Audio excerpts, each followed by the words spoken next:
Qala alayhi salatu vesselam. Peygamberimiz sallallahu aleyhi ve sellem aytdi. Men la yashkurul qalila la yashkurul kathir. Kimde kim balakeygina narsaga rahmat bildirmay, zo'r narsaga rahmat bildirmez. At-tahaddusu bi ni'matillahi shukrun. Allohning ne'matlari turunda сөйләү үзеннән үзе rahmat bildiru була. Wa tarkuha kufrun. Шулай ук Аллаһның неғмәтләре турында сөйләмәү, Аллаһның неғмәтләренә күфрлек белдерү, рәхмәтсезлек белдерү була. Wa man la yashkurun nasa la yashkurillah.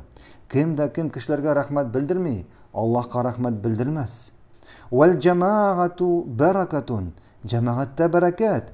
Wal furqatu газабун. Һәм инде аерылуда, таркалуда газап.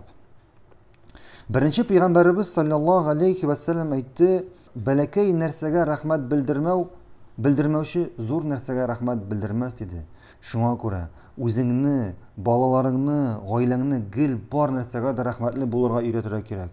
Бәләкәй нәрсәгәме, зур нәрсәгәме, әгәр сиңа кичкенә генә, бәләкәй генә яхшылык эшләсәләр дигән, рәхмәтле булырга кирәк. Һәм Аллаһның ниъмәтләре турында гел сөйләргә кирәк. Allah subhanahu wa ta'ala aytdi, agar Allohning ne'matlarini sanasag'iz, аны sanab bitira olmassiz. Аны sanab bitira olmassiz. Bizni Alloh o'zining ne'matlarini aylantirib olgan. Allohning hatto bir ne'mati uchun, hatto shu ko'z ne'mati uchun biz Allohga bir narsadan qaytarib bera olmaymiz. Shunga ko'ra Allohning ne'matlarini shukr bildirib bo'lib tura, unda bo'lsa uning ne'matlari turida kishilarga сөйләү. Ham endi uning ne'matlari turida сөйләмәү, mensa endi Allohning ne'matlarini küfürlük bildirib bolan. Ham Peygamberimiz aytdi, kishilarga shukr etmagan kishi Allohga shukr etmas.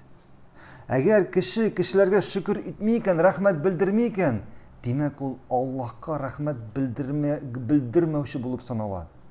Ham endi kirisincha, agar kishiga rahmat bildirar ekan, demak ul Allohga rahmat bildiradi. Alloh subhanahu va taolo aytdi bit. Agar menga shukr etsangiz, men sizga tag'in da orttirib beraman dedi.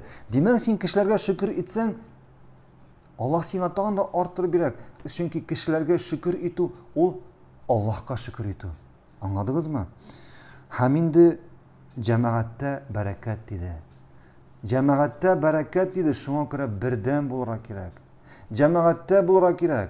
Ayrılırga kerak tugil. Chunki ayrılуда g'azob dedi Peygamberimiz sallallohu alayhi ve sellem. Tatar xalqida aytadilar, ayrılganni ayu ashar, bo'linganni buri ashar. Shunga ko'ra jiyilirga kerak. Jamoatda bo'lsa kerak. Ham jamoatda deganda nindi jamoatda?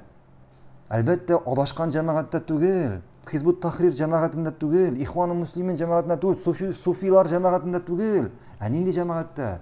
Qur'on ham Peygamberimiz sünnetinde jiyilgan jamoatda. Mana shu jamoatda bo'la kerak. Birdan bo'la kerak. Ayrılırga kerak tugil.